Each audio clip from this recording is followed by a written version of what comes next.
পশ্চিমবঙ্গ সরকারের শিল্পী mobile number 629047193 हरे कृष्ण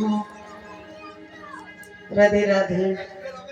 भगवान निज मुखे नारदीय पुराणे बोले गेलेन हरेर नामो हरेर नामई केवलम कलौ नास्तेव गतिरन्यथा। बोलेन हरिनाम कलिजीवेर एकमात्र परपारेर सम्बल। हरिनाम छाड़ा कलिजीवेर कोनो गति নাই। তাই তো এত টাকা পয়সা খরচা করে এই ধর্মীয় অনুষ্ঠান করাবো না। তাই তো এত টাকা পয়সা খরচা করে এই মহোৎসব করা। মহোৎসব মহা উৎসব, যার পরে আর কোনো উৎসব হয় না, যার পরে আর কোনো উৎসব নেই। ভাইয়েরা বললেন যার যত টাকা পয়সা বিষয় বৈভব অট্টালিকা থাক না কেন, এ নাম ধনীর বল, দরিদ্রের বল, দুর্বলের বল, সবলের বল, কোটি কোটি বিশ্ব ব্রহ্মাণ্ডের বল। আপনারা অনেকে ভাবেন, আমরা অনেকে ভাবি আমার গাড়ি আছে, বাড়ি আছে, 10টা 20টা সন্তান আছে, হরিনাম নাই বা করলাম তাই বা কি, আমি বেশ সুখে আছি, শান্তিতে আছি। সুখ আর শান্তি এক বস্তু নয় মা। অর্থ থাকলে সুখ পাওয়া যায়, শান্তি পাওয়া যায় না। কৌরবদের অতুল ঐশ্বর্য ছিল, তাদের ঘরে এতটুকু শান্তি ছিল না, কিন্তু পাণ্ডবদের কিচ্ছু ছিল না, তাদের ঘরে স্বয়ং ভগবান বাঁধা ছিল। আর সেই ভগবানকে পেতে গেলে, ভগবানের চরণে আশ্রয় নিতে গেলে, ভব সাগরে পাড়ি দিতে গেলে হরের নামই কেবল। হরি নাম ছাড়া আমাদের কোনো গতি নাই। তাই ভব সাগরে পাড়ি দিতে গেলে একটু সকাল সকাল ভজন সাধন করতে হবে। সকাল সকাল মাখন তোলো, বেলা হলে ঘন, বাল্যকালে কৃষ্ণ ভজ, বুড়ো হলে যত গণ্ডগোল। যা কিছু সকাল সকাল করতে হবে। আবার গত যাগ যজ্ঞ, পূজা অর্চনা, ধ্যান, তপস্যা, ভজন সাধন সকাল সকাল আমাদের করতে হবে। যে সকাল সকাল ভজন সাধন করবে সে সকাল সকাল ভব সাগরে পাড়ি দিতে পারবে, ভগবানের চরণে সে আশ্রয় পাবে মা। ভগবানকে পেতে গেলে কোনো তীর্থস্থানে যেতে লাগবে না, ভগবানকে পেতে গেলে কোনো মঠ মন্দিরে ছুটে যেতে লাগবে না। ঘরে বসে ডাকলেই তাকে পাওয়া যাবে, কারণ এই সংসারটা হলো সাধনার ক্ষেত্র। রামকৃষ্ণ পরমহংসদেব একদিন নরেনকে বলেছিলেন, ওরে নরেন, তোমার এই হৃদয় পদ্মটা যদি ঠিক মতো প্রস্ফুটিত করতে পারো, তোমার হৃদয় পদ্মের মধুপান করার জন্য অলিকুল তোমার কাছে আপনা থেকে ছুটে আসবে, তোমাকে অলিকুলের কাছে ছুটে যেতে হবে। অর্থাৎ ঘরে বসে যদি তারে ডাকার মতো ডাকতে পারো, ভগবান তোমার কাছে পাগলের মতো ছুটে আসবে, তোমাকে ভগবানের কাছে ছুটে যেতে লাগবে না। 14 বছর পরে যখন রামচন্দ্র সীতাকে উদ্ধার করলেন, অযোধ্যায় ফিরে যাবেন বলে যুগলে দাঁড়ালেন। সীতারামের যুগল রূপ দর্শন করে অঞ্জনা বানরী গর্ভজাত, পবনের ঔরস জাত সন্তান বীর হনুমান, মা যে কিনা বক্ষ চিরে দেখিয়েছিল যুগল সীতারাম, সেই হনুমান এসে দাঁড়িয়েছে। প্রভু, তুমি তো অযোধ্যায় ফিরে যাচ্ছ, যাবার আগে আমার একটা কথা রাখবে প্রভু। কি কথা? অযোধ্যায় ফিরে যাবার আগে আমার মা অঞ্জনাকে একবার দর্শন দিয়ে যাও। বললেন বেশ। এই বলে হনুমান চললেন গৃহাভিমুখে। মা মা এরে আমার হনু এলি, আরে এতদিন কোথায় ছিলি? বলে কেন, তীর্থে ছিলাম। আপনারা বলুন বাবা, ভগবান রামচন্দ্রের কাছে ছিলেন মানে তীর্থের থেকে অনেক বেশি। সেদিন মা অঞ্জনা বলেছিলেন হনুমানকে, হ্যারে হনু, তুই আমার সন্তান হয়ে তীর্থ ভ্রমণ করলি, আমি মা হয়ে আমার তীর্থ ভ্রমণ হলো না। সেদিন হনুমান মাকে বলেছিলেন, মা সময় হলে তীর্থ তোমার কাছে ছুটে আসবে, তোমাকে তীর্থের কাছে ছুটে যেতে লাগবে। তাই রামচন্দ্র অযোধ্যায় যাবার আগে মা অঞ্জনাকে দর্শন দিয়ে তবে তিনি গিয়েছিলেন। জগৎকে এটাই শেখালেন, সংসারটা সাধনার ক্ষেত্র, এখানে বসে ডাকলে তারে পাওয়া যাবে। ধরুন ভগবানকে পাওয়ার জন্য, কিছু চাওয়ার জন্য মঠ মন্দিরে ছুটে যেতে লাগবে না, কোনো তীর্থস্থানে ছুটে যেতে লাগবে না। সেই প্রসঙ্গে আমার বিশ্বকবি রবীন্দ্রনাথ কত সুন্দর তার গীতাঞ্জলির পাতায় তিনি পদ রচনা করলেন। না চাহিলে জানে পাওয়া যায়, না চাহিলে জানে পাওয়া যায়, তেরা গেলে আসে কাছে, দিবসে যে ধন হারাইছি, আমি পেয়েছি আধার রাতে, না চাহিলে জানে পাওয়া যায়, না দেখিলে তারে পরশিবে না গো, না দেখিলে তারে পরশিবে না গো,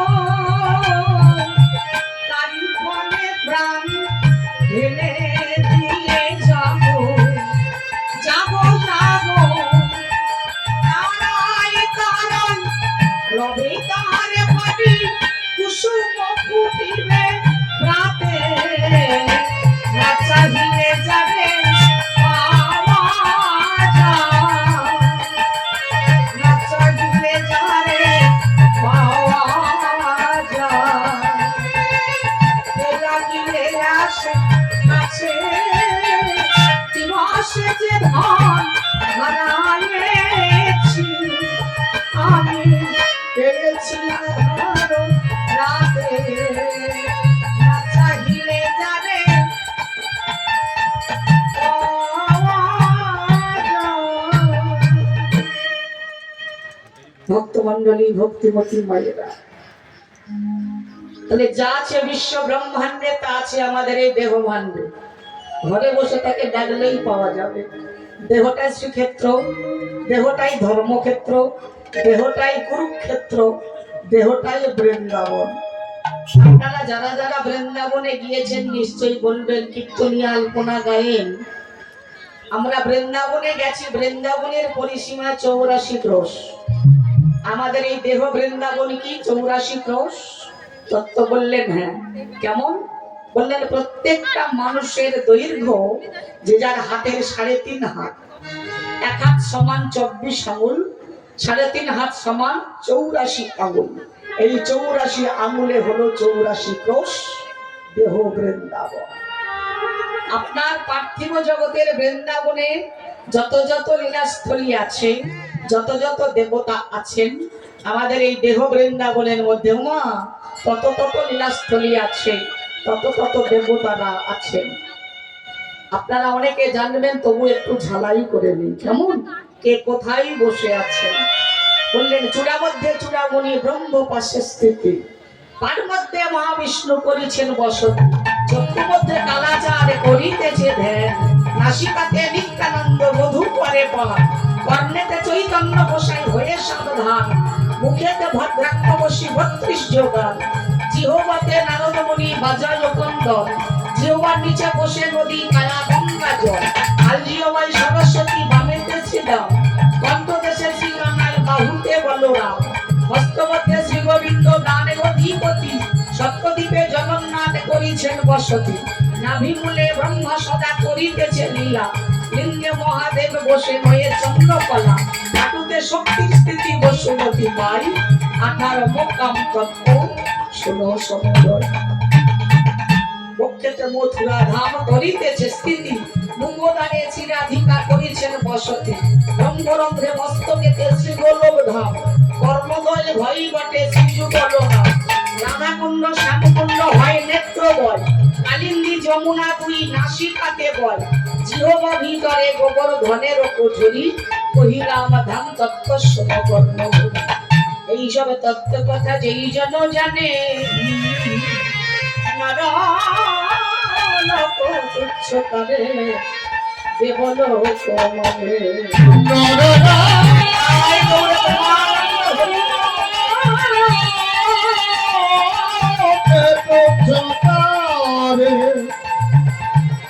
দেব ঘন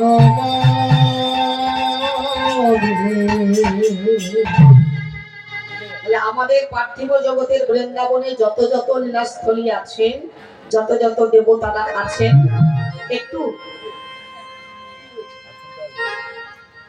এই দেহ বৃন্দাবনের মধ্যেও তত তত দেবতারা আছেন, তত তত লীলাস্থলী আছে। ও মায়েরা, আপনার বৃন্দাবনে গোবিন্দ আছেন, আমাদের এই দেহ বৃন্দাবনের মধ্যেও গোবিন্দ আছেন। কোনটা জানেন?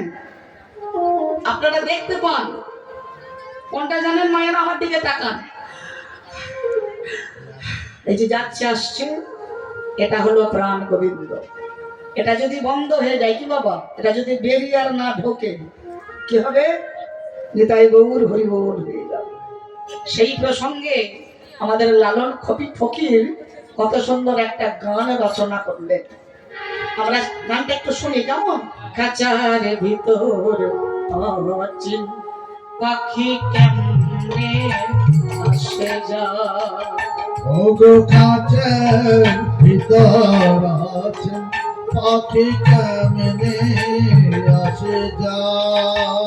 এই খাঁচার ভিতর অচিন পাখি কেমনে আসে যায়, ওগো কাঁচের ভিতর আছে পাখি কেমনে আসে যাও। আরে বলতে পারলে মা বেটি, বলতে পারলে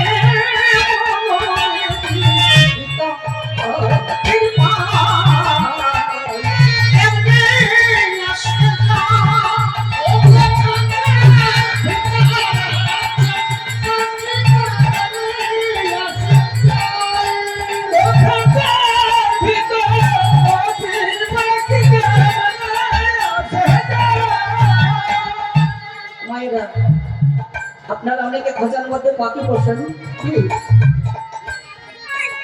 পাখিটা যদি বেশি দিন বাঁচে, হ্যাঁ এই বাচ্চা যাও, পাখিটা যদি বেশি দিন বাঁচে বাবা, তবে কিন্তু খাঁচার মর্যাদা থাকে না কি? আপনার পাখিটা যদি উড়ে যায়, খাঁচাটা পরে পরে নষ্ট হয়ে যাবে, কেননা ওটা কাঁচা বাঁশের তৈরি।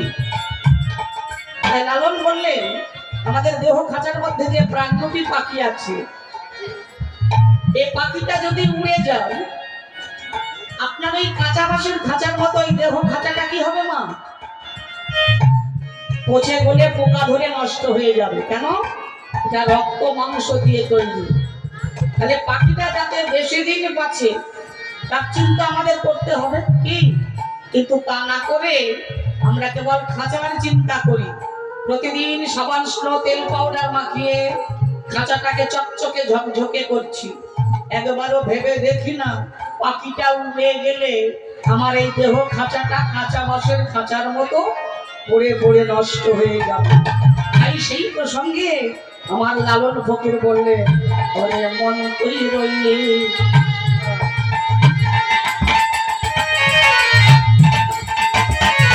ওই খাঁচা বাঁশে,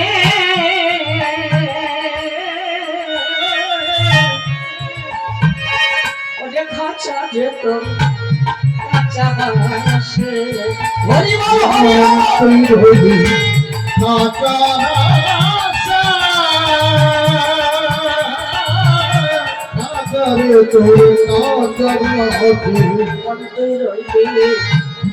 খাঁচা বাঁশে এই খাঁচা যেত কাঁচা বাঁশে, মন তুই রইলি কাঁচা বাঁশে, খাঁচারে তোর কাঁচা বাঁশে। কোনদিন আছে অনেকদিন খাঁচা পড়বে বসে লালু কেমনে আসে না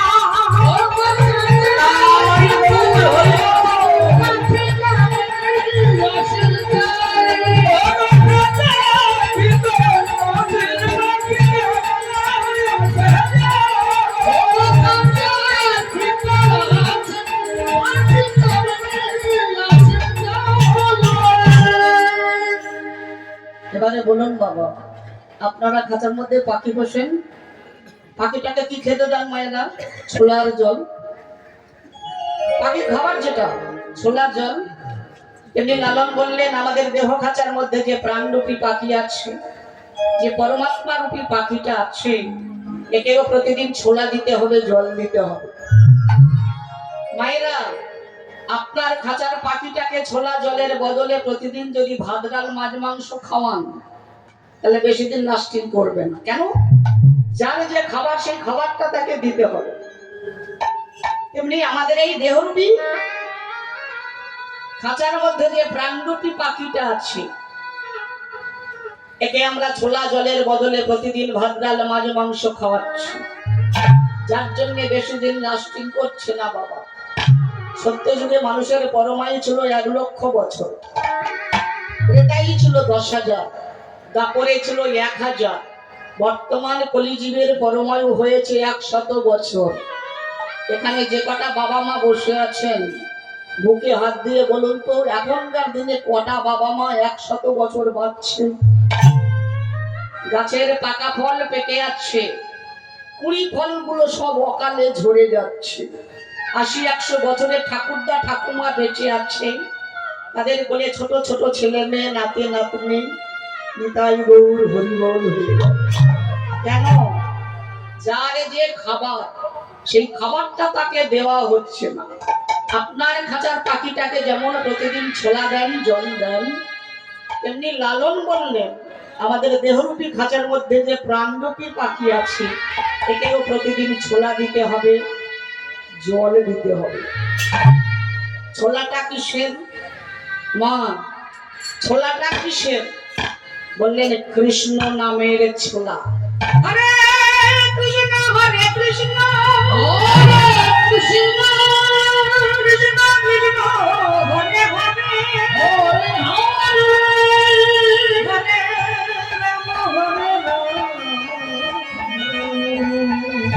রাম হরে রাম রাম রাম হরে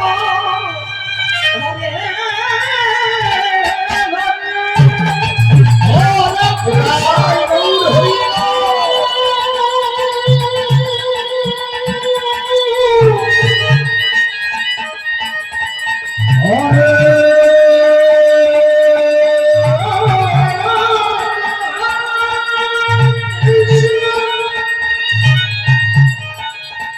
কৃষ্ণ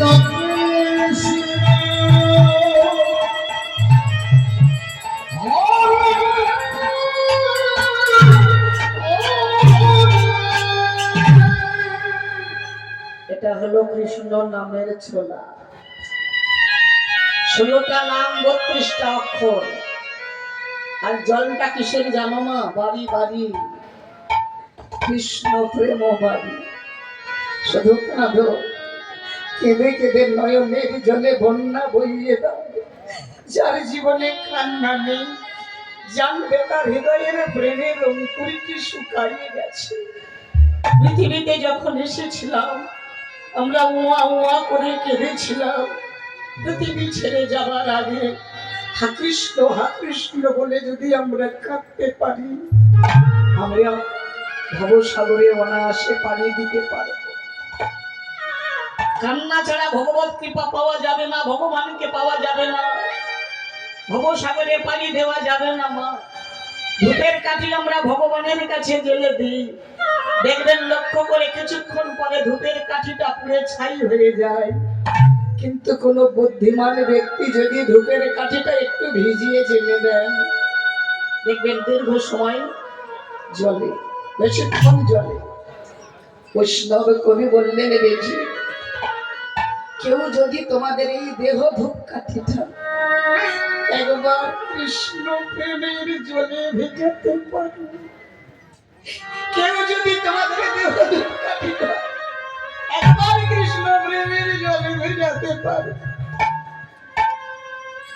দেখবে এই দেহ ধূপকাঠিটা কিছু দিনের জন্য দীর্ঘস্থায়ী হলেও হতে পারে। ভক্তমণ্ডলী, ভক্তিমতী মায়েরা, এই কান্না ছাড়া সবকিছু অসম্ভব। সেই জন্য বৈষ্ণব কবি তার কথা বলে তেল লিখলেন, এমন কি লাগিয়া আইলি ভবে, এমন জনমে হরি না ভজিলি, কেমন মানুষ তবে। আর কি বললেন, মনুষ্য জনম পাইলে কি হয়, মনুষ্য জনম পাইলে কি হয়, মনুষ্য জনম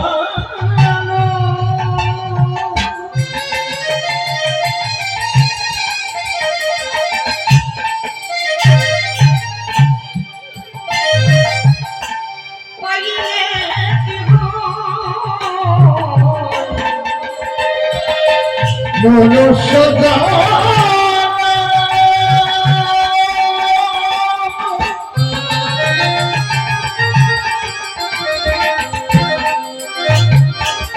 পাইলে কি হয়, তোমরা করো ভূতের পাইলে বদনে কেন না বলো শ্রীকৃষ্ণ গোবিন্দের নাম।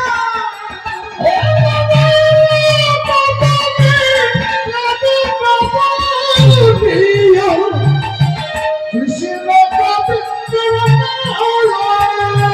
তাকিরে যেন লওয়াইলে বলে সুখ সাধি আদি কত, তুমি সেই মুখে অলস করহ, এ হলো কেমন মতো দিবস রজন আবল কাবল পচালো পাঠিতে পারো, দিবস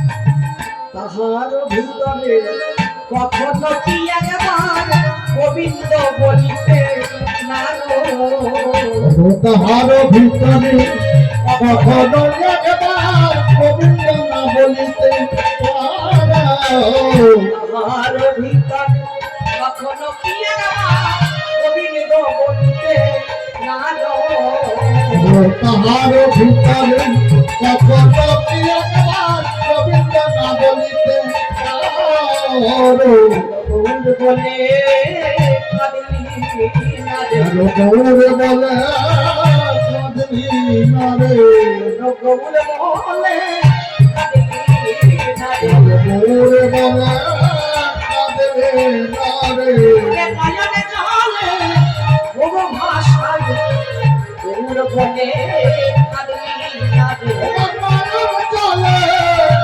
ভাষারে, গৌর বলে কাঁদলি না রে, নয়নে জলে ভব ভাষায় ওদের ষোলো জানে সঙ্গে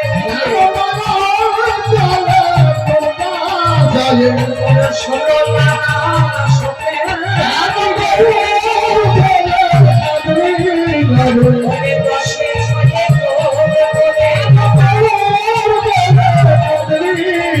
ওদের দশে ছয়ে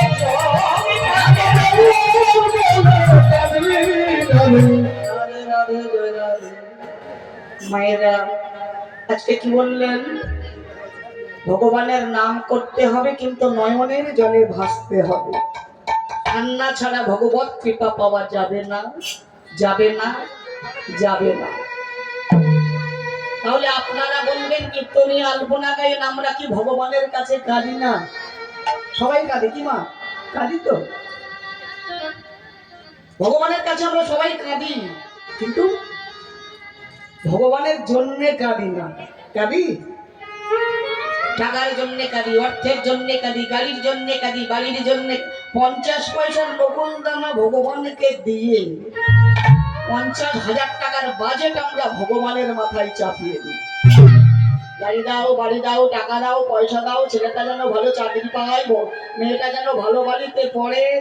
কি শুধু দাও দাও।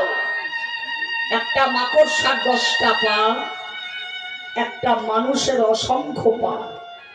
কামনা বাসনার পা অনেক। কি করতে চাই, কি হতে চাই, কোথায় যেতে চাই, লক্ষ শূন্য লক্ষ বাসনা ছুটেছে গভীর আধারে। আজকে মায়েরা লক্ষ্য করবেন, লোভের বশবর্তী হয়ে আমরা কি না করছি। এর ঘরে আগুন লাগাচ্ছি, ওর সংসার ভেঙে তছনছ করে দিচ্ছি। পয়সার জন্য, অর্থের জন্য ভাই ভাইকে খুন করছে, ছেলে বাবাকে। কটা দেখবেন ভুলে গেছি ধর্ম অধর্মের কথা, ভুলে গেছি পাপ পুণ্যের কথা, ভুলে গেছি লোভে পাপ। আপনাদের কি মা? হ্যাঁ একটু বলবেন, মাঝে মাঝে ভুলে যাই তো। পাপে মৃত্যু। কেউ কারোর মৃত্যুর জন্য কেউ দায়ী হয় না, কেউ কারোর বিপদের জন্য কেউ দায়ী না। যে যার বিপদ সে তার ডেকে আনে, যে যার মৃত্যু সে তার ডেকে আনে। মায়েরা, পঞ্চপাণ্ডবরা দ্রৌপদীকে বিবাহ করে যখন ইন্দ্রপ্রস্থে বাস করছিলেন, দুর্যোধনের ইচ্ছা যেন তেন প্রকারে পাণ্ডবদের রাজত্ব হতে বিতাড়িত করব। তাই মামা শকুনির সঙ্গে পরামর্শ করে পাশা খেলার আয়োজন করলেন। নিষেধ করলেন ধৃতরাষ্ট্রকে, বিদুর গুরুরাজ আপনি এ খেলা খেলবেন না, তাহলে কিন্তু আপনাদেরই সর্বনাশ হবে। কে শোনে কার কথা? ওমা, আজকে দেখা গেল শকুনির কপট চালাকিতে যুধিষ্ঠির পাশা খেলায় ক্রমশ হাঁটতে বসলেন। আবার বিদুর নিষেধ করলেন, গুরুরাজ আমি আপনাকে পই পই করে নিষেধ করছি, আপনি এই খেলা বন্ধ করুন। আগুন জ্বলে উঠেছে, আগুনে ঘি না ঢেলে আগুন নেভাবার ব্যবস্থা করুন, নইলে সেই আগুনে আপনারা পুড়ে ছারখার হয়ে যাবে। তথাপিও ধৃতরাষ্ট্র বিদুরের কোনো কথা শুনলেন না। অবশেষে দেখা গেল যুধিষ্ঠির পাশা খেলায় হেরে গেলেন। দ্রৌপদীকে সঙ্গে নিয়ে পঞ্চপাণ্ডবরা আজকে বনবাসে চলতে। বিদুর চিৎকার করে বলে বললেন, গুরুরাজ আমি পই পই করে নিষেধ করলাম, আপনারা ধর্মের প্রতি এমন অনাচার অত্যাচার করবেন না। আপনাদের এত লোভ, এত মোহ, আপনাদের সর্বনাশ আপনারাই ডেকে আনবে। তাকিয়ে দেখুন জ্যেষ্ঠ পাণ্ডব যুধিষ্ঠিরের দিকে আপন বাসনে তার বদনে খানি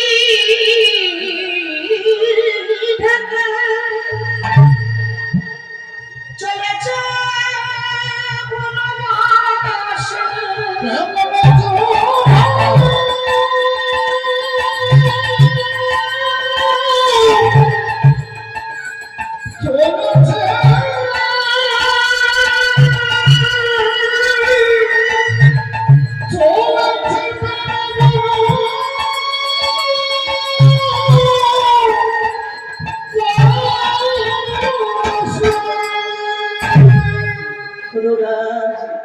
তাকিয়ে দেখুন জ্যেষ্ঠ পাণ্ডব যুধিষ্ঠিরের দিকে আপন বসন দিয়ে তার বদনখানি ঢেকে চলেছে বনবাসে। কেন জানেন? ধর্মের রোষানলে, যাতে আপনার সন্তানদের কোনো ক্ষতি না হয়। তাকিয়ে দেখুন দ্বিতীয় পাণ্ডব ভীমের দিকে, দুটো হস্ত প্রসারিত করতে করতে বনবাসে চলেছে। এটা তার ইঙ্গিত, এই বাহুবলে আপনার সন্তানদের সে প্রাণে বিনাশ করবে। তাকিয়ে দেখুন তৃতীয় পাণ্ডব অর্জুনের দিকে, তারও একই অবস্থা, বাণ বর্ষণ করতে করতে চলেছে। আর পাশে দাঁড়িয়ে আছে দেখুন ধ্রুপদ রাজার কন্যা পাঞ্চালী রাজনন্দিনী ভিখারিণী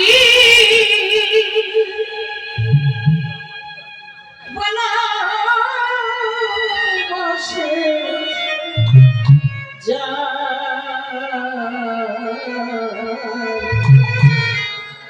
চলিতে চরণ তবু যেতে চলিতে চরণ তবু যেতে রাজনন্দিনী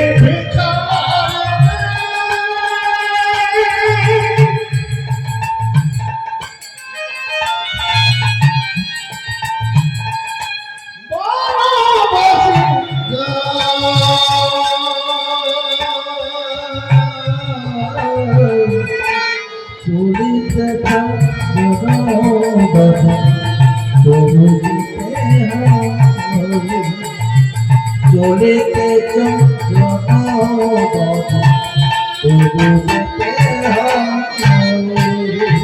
রাজনন্দিনী ভিখারিণী বনবাসে যায় চলিতে চরণ নারে তবু যেতে চলিতে চরণ নারে তবু যেতে রাজনন্দিনী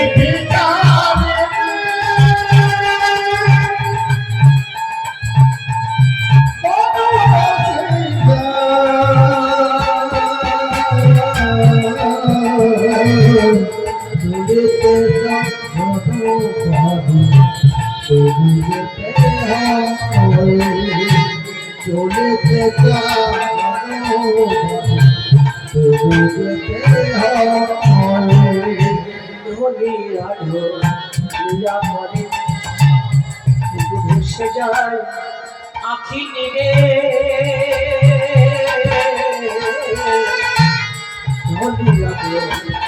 পদে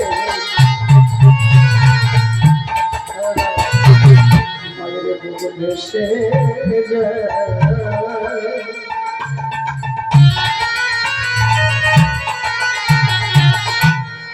আখি নিরে কি করিব কথা জানো চলিতে চরণ তুমি যেতে চলিতে তুমি যেতে রাজনন্দিনী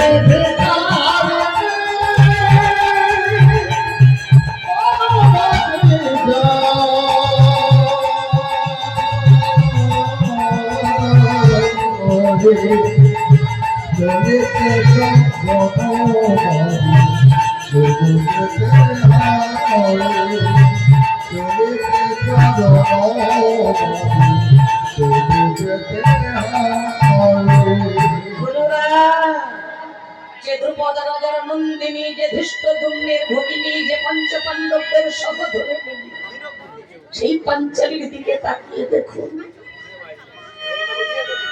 কাঁদতে কাঁদতে বনবাসে চললেন।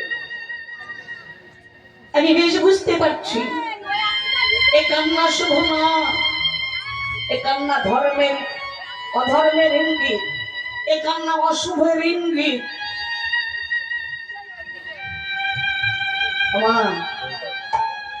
সঙ্গে সঙ্গে নেমে এলো ঝটিকা বৃষ্টিপাত, মুহুর্মুহু বজ্রপাত, ভূমিকম্প। ধর্মের প্রতি যখন এইরকম অধর্ম হয় না, তখন ভগবান সহ্য করতে পারে না, মা বসুন্ধরা পৃথিবী সহ্য করতে পারেন না।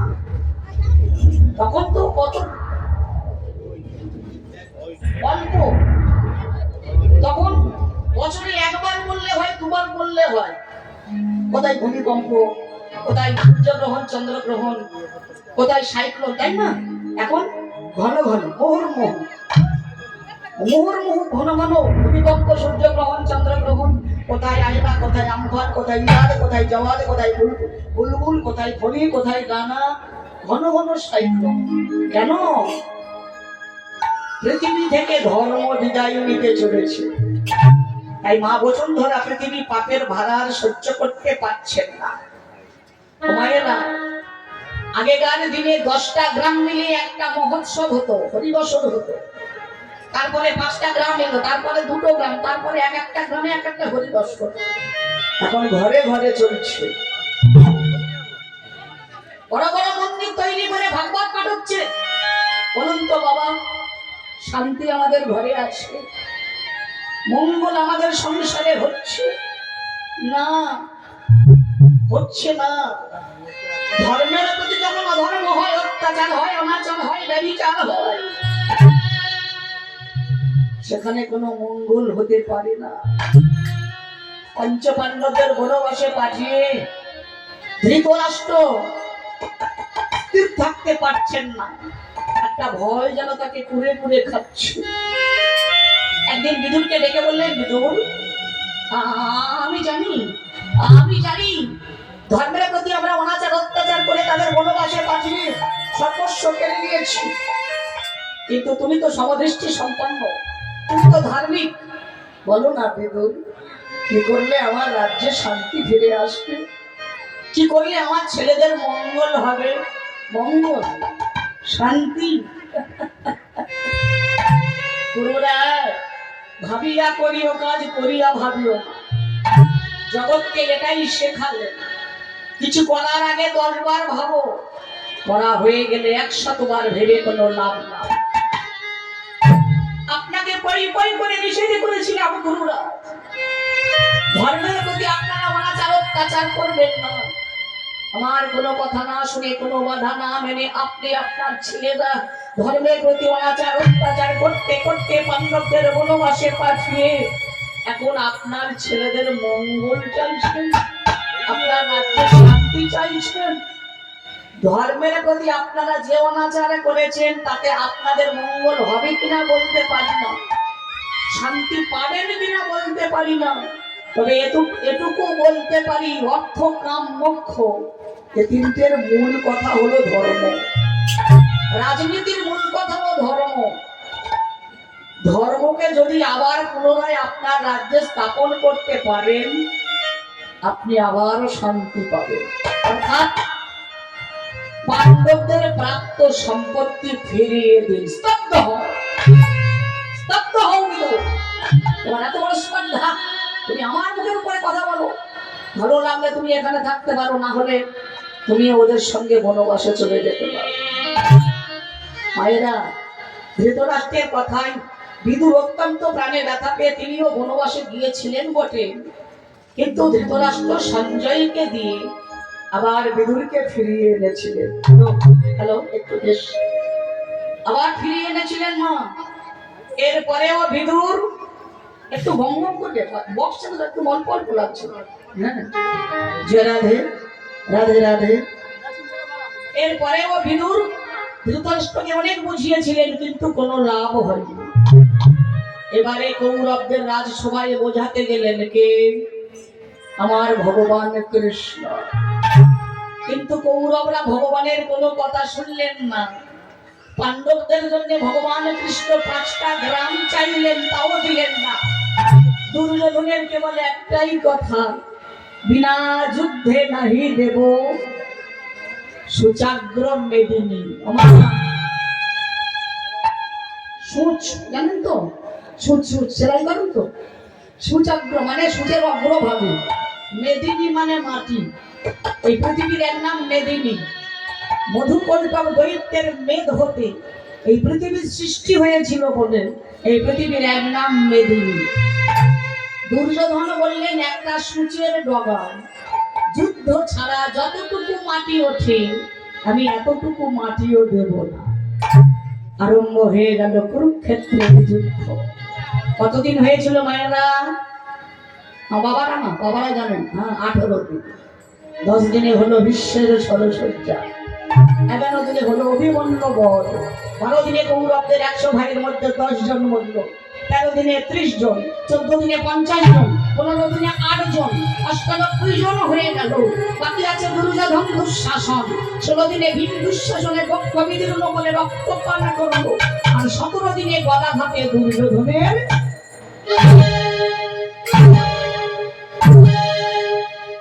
উরু ভাঙল। কৌরব বংশ ধ্বংস হয়ে গেল। কেন গো? কথাটা জেনে রাখবেন মা, অধর্মের কোনোদিন জয় হয় না। জয় হয় ধর্মের, জয় হয় সত্যের। ধর্মের বাতি ধিকি ধিকি জ্বলে বটে, কিন্তু সহজে নেভে না। অধর্মের বাতি খুব জোরে জ্বলে, কিন্তু তাড়াতাড়ি নিভে যায়। ধর্মের আয়ু অনেক, অধর্মের আয়ু সীমিত। তাই মায়েরা, যেখানে যাই বলি, আজও বলি, খরচরে বলে যায়, যে কটা দিন আমাদের জীবন থেকে চলে গেছে গেছে, বাকি যে কটা দিন আমরা বেঁচে আছি, যেন সবাই একটু ধর্মপথে থাকতে পারি, ধর্মপথে আলাপ আলোচনা করতে পারি। আমাদের ধর্ম, সনাতন ধর্মকে আমাদের রক্ষা করতে হবে মা। তাকিয়ে দেখুন, চারিদিকে যুদ্ধ বেড়ে গেছে, জানি না আমাদের কপালে কি আছে। আমরা যদি সত্য পথে থাকি, ধর্ম পথে থাকি মা, ধর্মের জয় অবশ্যই হবে। যেদিন স্বামীজি আমেরিকাতে বক্তৃতা দিতে গিয়েছিলেন মা, স্বামীজির বক্তৃতা শুনে সারা আমেরিকাবাসী মানে পাগল হয়ে উঠেছিলেন। তারা দেখলেন ভারত এখনো মরেনি, ভারত এখনো জীবিত, দিকে দিকে জয় করবে। কি দিয়ে? অ্যাটম বোম দিয়ে না বন্দুক পিস্তল দিয়ে? বললেন শান্তি আর শুভেচ্ছার বাণী দিয়ে।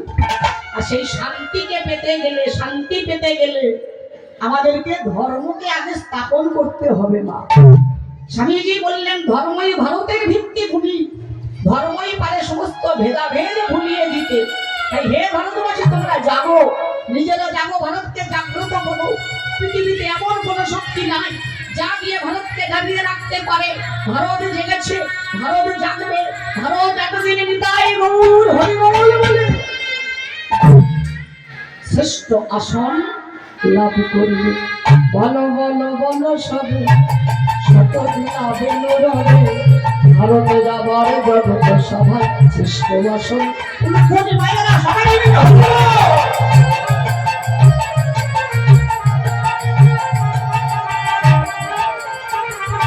বলো বলো বলো সবে, শতদিন আবেল রবে, ভারতে যাবার জগত সভায় শ্রেষ্ঠ আসন রবে।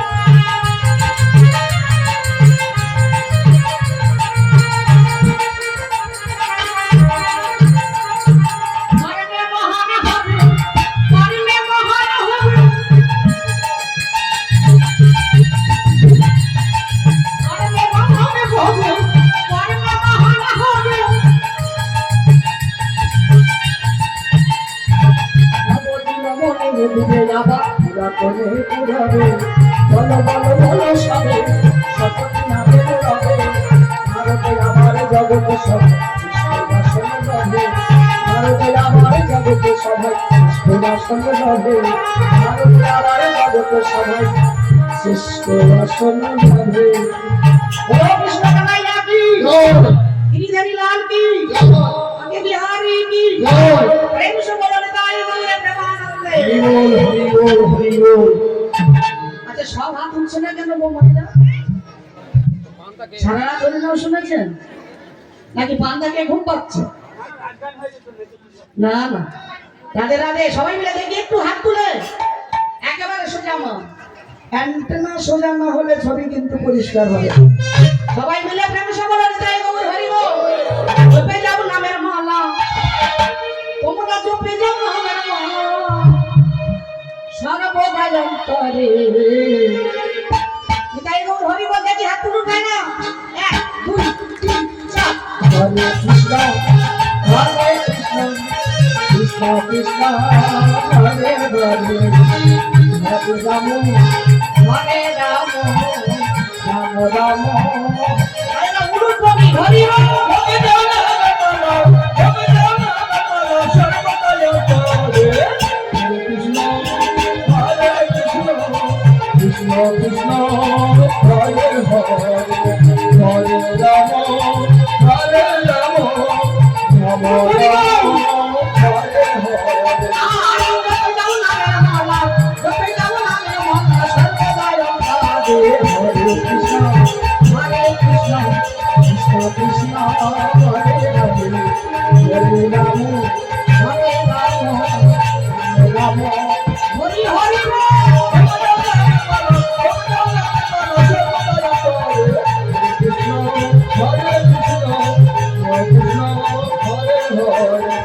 বুঝতে পারছি না।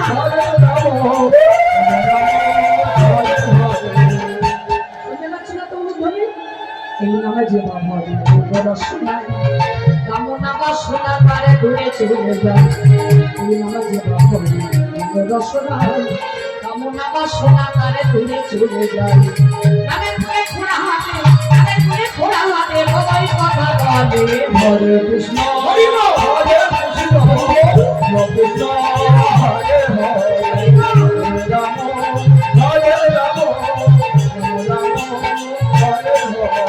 আমি তোকে দেব নামের মালা, তোকে দেব নামের মালা সর্বদাই হরি বল, হরে কৃষ্ণ কৃষ্ণ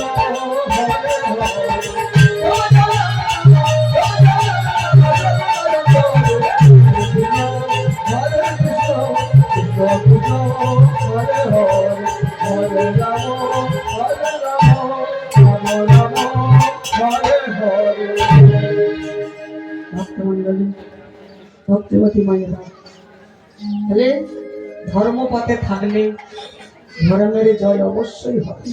কি মা? ভগবান কৃষ্ণ এই যে কুরুক্ষেত্রের যুদ্ধে ভগবান কৃষ্ণ কার দলে থাকবেন? কুরুক্ষেত্রের যুদ্ধে ভগবান কৃষ্ণ কার দলে থাকবেন এই নিয়ে দুর্যোধন আর অর্জুনের মধ্যে যুদ্ধ আরম্ভ হয়ে গেছে, ঝগড়া বেঁধে গেছে। ভগবান বলে যে শোনো শোনো, তোমরা ঝগড়া বন্ধ করো না, আগামীকাল দ্বারকায় একটা ঘর নির্মাণ করে আমি ঘুমায়ে থাকবো, সকালবেলা ঘুম থেকে উঠে যার মুখ দেখবো আমি তার দলেই থাকবো। চতুরের শিরোমণি আমার দ্বারকায় ঘর নির্মাণ করে ঘুমাইয়া রইলেন। ভোরবেলা অন্ধকার থাকতে থাকতে অর্জুনের আগে দুর্যোধন এসে গেছে। মায়েরা, চতুরের শিরোমণি চাকুরি করেছেন গো, মাথার দিকে রেখেছেন একটা স্বর্ণ চেয়ার, আর পায়ের দিকে রেখেছে একটা কুশের আসন। ভক্তমণ্ডলী ভক্তিমতী মায়েরা দেখবেন, ও অনেক জায়গায় দেখেছি ভগবানের প্রসাদ বিতরণ হয়, যারা দরিদ্র কাঙাল মাটিতে বসে সেবা পায়, আর যারা অহংকারী ব্যক্তি তারা চেয়ারে বসে খায়, তাই না? এখনকার দিনে ওটা হবে না, কেননা এখনকার দিনে সব বাবা মায়েদের পায়ে ব্যথা, কি চেয়ার ছাড়া বসা যাবে না। অহংকারী দুর্যোধন ভোরবেলা সবার আগে গিয়ে ভগবান কৃষ্ণের মাথার দিকে পাতা ছিল স্বর্ণ চেয়ার, সেই স্বর্ণ চেয়ারে বসেছে। স্বর্ণ চেয়ারে বসে একটা ঠ্যাং একটা উরু পরে তুলে দিয়ে ঠক ঠক ঠক ঠক করে নাড়াচ্ছে। দেবতারা বললেন, রে দুর্যোধন, এ তুমি কি করছো? যারে কেটে সেটা পাওয়া যায় না, যারে মানে ব্রত করে পাওয়া যায় না, যারে যাগ যজ্ঞ করে পাওয়া যায় না, পূজা অর্চনা করে পাওয়া যায় না, যারে ভজন সাধনে করে পাওয়া যায় না, সেই ভগবানের মাথায় দিচ্ছ তোমার চরণের ধুলো।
কেঁদে সেজে পাওয়া যায় না, বারব্রত করে পাওয়া যায় না, জ্ঞান যজ্ঞ করে পাওয়া যায় না, পূজা অর্চনা করে পাওয়া যায় না, ধ্যান তপস্যা করে পাওয়া যায় না, ভজন সাধন করে পাওয়া যায় না।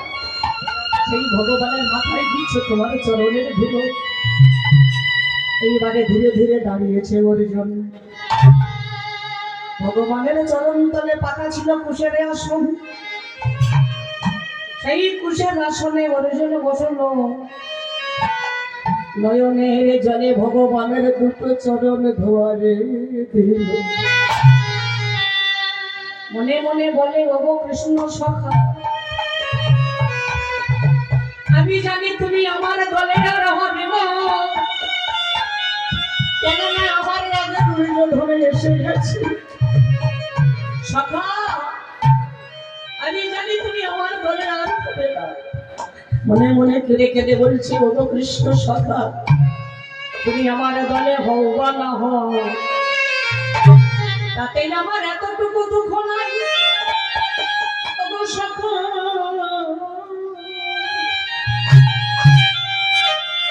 পরজনম বলে যদি আমার কিছু থাকে, তুমি আমায় এই আশীর্বাদ করো, যেন আমি তোমার চরণের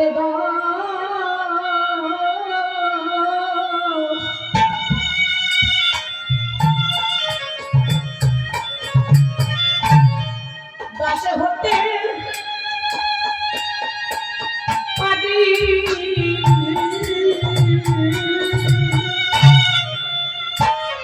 সখা তোমার চরণ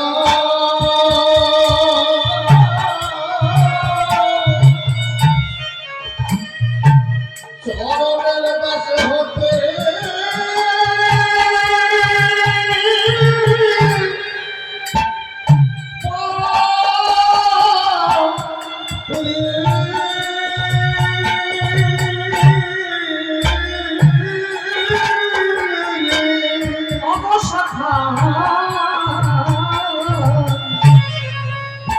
যেন তোমার চরণে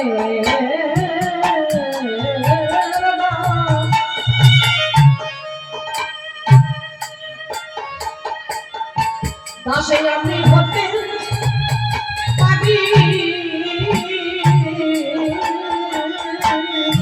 সখা তোমার চরণ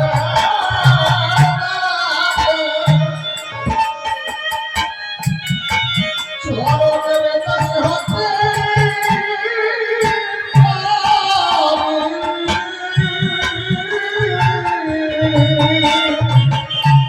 এই প্রার্থনা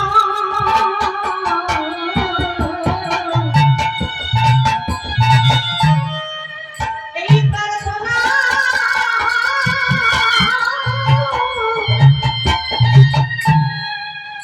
এই প্রার্থনা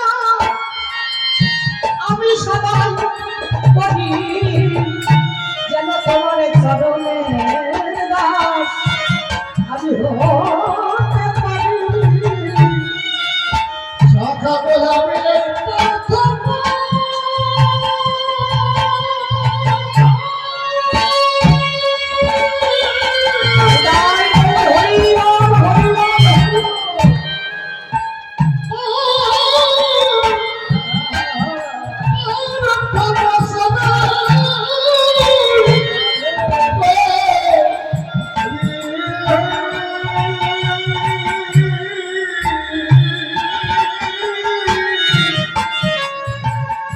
তোমার চরণের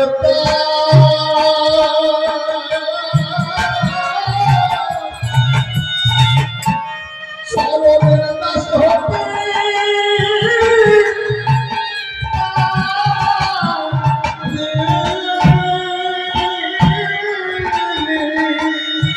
আমি এই প্রার্থনা সদাই করি, আর তো কিছু চাই না করি, যেন তোমার চরণের দাস হতে পারি।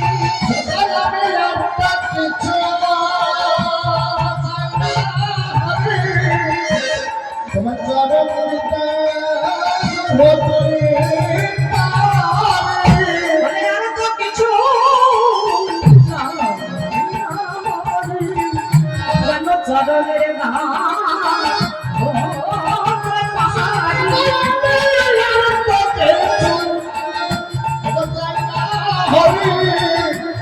সখা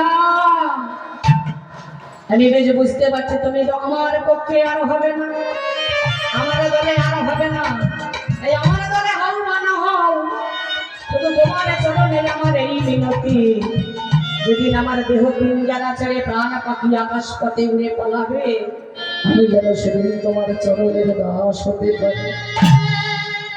যেই অর্জুন কাঁদছেন ভগবান উঠে বসেছে, মা কেউ যদি ঘুমায়, ঘুম থেকে উঠলে প্রথমে কোন দিকে চোখটা যায় গো?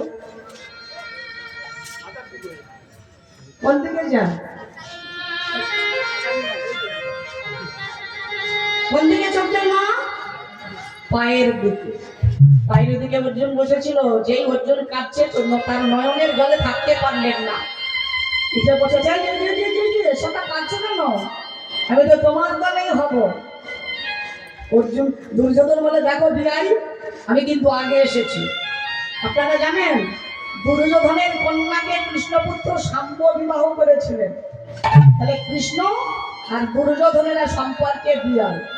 দেখো বিয়াই, কত তত বুঝি না, আমি জগতে সবার সঙ্গে পারা যায় বাবা, দেখবেন মেয়ারিদের সঙ্গে পারা যায় না। আমি আগে এসেছি, তোমাকে আমার দলে থাকতে হবে। ভগবান বললে, দুর্যোধন তুমি আগে এসে তোমার পায়ের চরণের ধুলো আমার মাথায় দিয়েছো, অর্জুন দিয়েছে নয়নের জল। জগৎ এটাই শেখানো রে জগৎ, আমি যে ভক্তের নয়নের জল বড় ভালোবাসি, ভক্তের নয়নের জল বড় ভালোবাসি। দুর্যোধন বলছে, দেখো বিয়াই, আমি আগে এসেছি, তোমাকে আমার দলেই থাকতে হবে। ভগবান বললে, শোনো, আমি কিন্তু যার দলে থাকবো আমি কিন্তু যুদ্ধ করব না। আমার 10,000 নারায়ণী সেনাবাহিনী আছে, তারা যুদ্ধ করবে, বলো তুমি কাকে নেবে? দুর্যোধন বলে, তাহলে তোমাকে নিয়ে আমার লাভ কি? তুমি যখন যুদ্ধ করবে না, আমি ওই 10,000 নারায়ণী সেনাবাহিনীকে বেছে নিলাম। অর্জুনকে বললেন, সভা পার্থ তুমি কাকে নিলে?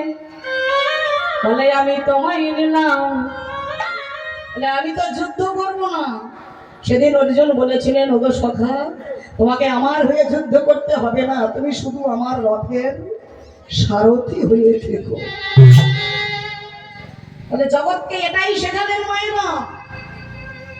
কুরুক্ষেত্রের যুদ্ধ আজও কিন্তু চলছে, এখনো শেষ হয়নি। আমরা যেন ভগবানের কাছে এটাই প্রার্থনা করতে পারি, হে দয়াময়, তুমি যেমন কুরুক্ষেত্রের মাঠে অর্জুনের রথের সারথি হয়ে তার রথটা টানতে টানতে নিয়ে গিয়েছিলে, তোমার কাছে আমার এই বিনীত নিবেদন, এই সংসারকে কুরুক্ষেত্রের মাঠে আমরা যুদ্ধ করে চলেছি,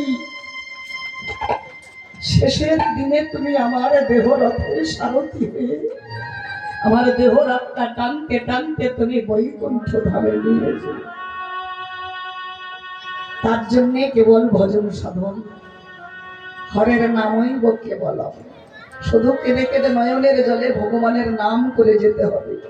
বৈষ্ণব কবি প্রেমানন্দ দাস বললেন, বদন ভরিয়া হরি বল যদি ক্ষতি না হইবে তাই, আহে প্রেমানন্দ কবে সে নিতান্ত এড়াবে কৃতান্ত। প্রেমানন্দ দাসে কহে চরণ ছাড়া